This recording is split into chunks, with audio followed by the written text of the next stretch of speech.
How you doing, YouTube? Matt, Massive Beer Reviews, back with yet another review. A little bit of collaboration. New England style IPA, hopeful goodness, in the form of Industrial Art Brewing's Defiant Brewing, Gentle Giant Brewing, Kuka Brewing, last but not least, District 96 Brewing. It is their Rocklandia New England style IPA. Yeah, I've had beers from Industrial Arts, reviewed my fair share of District 96, had my fair share and reviewed some Kuka. Hadn't had some Gentle Giant yet. They're a relatively new brewery, but yeah, it's a collaboration series with Rockland's breweries, a Rockland region up there by north and south of New City, New York, which is where District 96 is. So yeah, I was super excited to give this a whirl. It comes courtesy of Dave. Thank you very much, brother. I met Dave at a brewery in Jersey and kind of sat and chat the shit, and he ended up shooting me a package of beer. So thank you very much, brother. And yeah, let's dive into it. Other than all the stuff I already said, it's a New England style IPA, 6.7% alcohol by volume. It was packaged about 2 weeks ago. That's it, done and done. It's got your classic Industrial Arts honeycomb pattern on there with a little bit of pretty skies and a little bird up top here, and yeah, I dig it. So there you go. Let's see what the sucker has. So yeah, it's coming out of Industrial Arts. Like I said, I base everything off District 96 just because that's a brewery. I've been there quite a bit. It's probably about 20 minutes north of District 96 Industrial Arts. Kuka is kind of, I believe, down south across the river. Are they across the river? I don't remember. But I know Gentle Giant's probably equal distance south from District 96, about 20 minutes south. So, gotta hit them all eventually. I'm up there quite a bit, so I should make a note of it. Anyway, what do we have here? It definitely looks the part of a New England style IPA. Got that haze, baby. You know what I mean? Just under a pinky finger, off-white head, uniform, tight, compact bubbles. She's got a rich kind of orange core and that kind of cataracty, kind of milky edge to her. So she's off to a good start. Let's see what the nose has. Ooh, okay. There's something cool going on in that hop.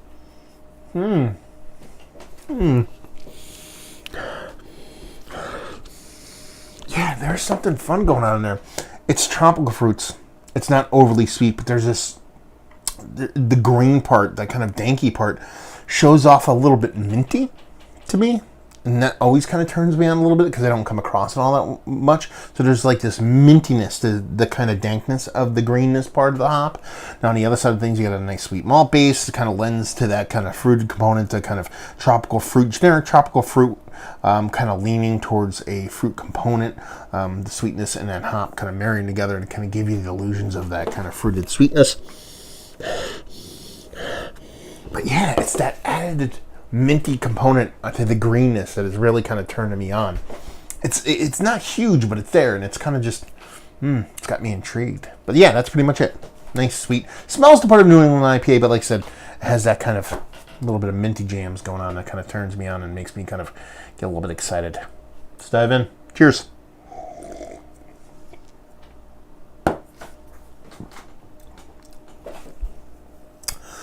Yeah, that's weird. Wow.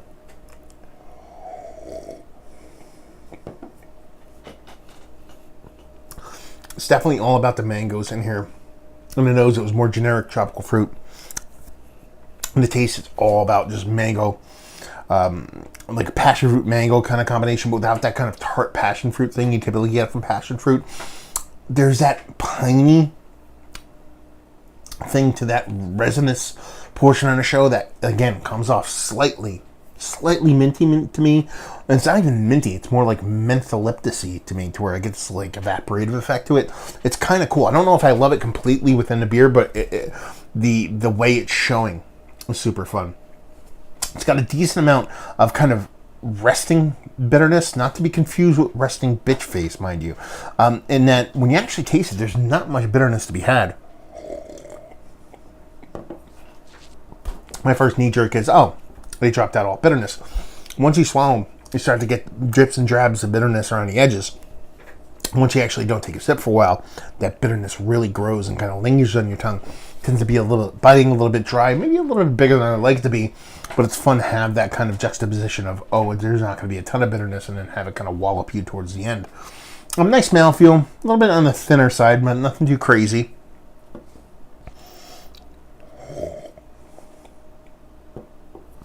It's fun. It's a fun beer.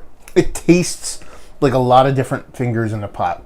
Sometimes I can get a little bit too much to the point where it gets a little muddled and confusing.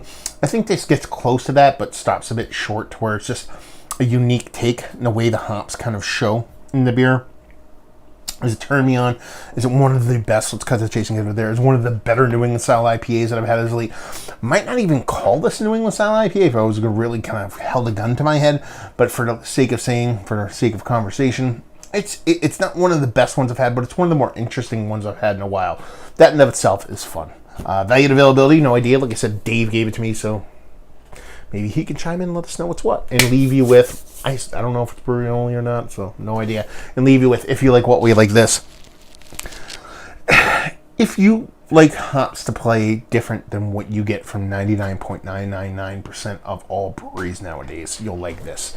It's giving me that kind of showing, in a way. They're trying different kind of combinations and timings and different things with hops. And that in and of itself is fun. I love when breweries take a different cut on a beer rather than trying to duplicate the same thing over and over again. And that tastes like what's going on here. So if you like beers that tend to do that, whether it be your old school Dogfish Heads of the world or your new school kind of your hop butcher for the world, the way they fuck with hops and try stuff, that's kind of where this one lands for me. It's a bit experimental, and that's a good thing. So there you go. Another review in the books. Down there if you want to talk about it, Massive Beers. If you want to check me out doing the social media stuff, Beer Massive. If you want to check me out doing the podcasting stuff. Hopefully you guys enjoyed the review. Hopefully enjoying a nice little New England IPA right now, and hope to see you next time. Cheers.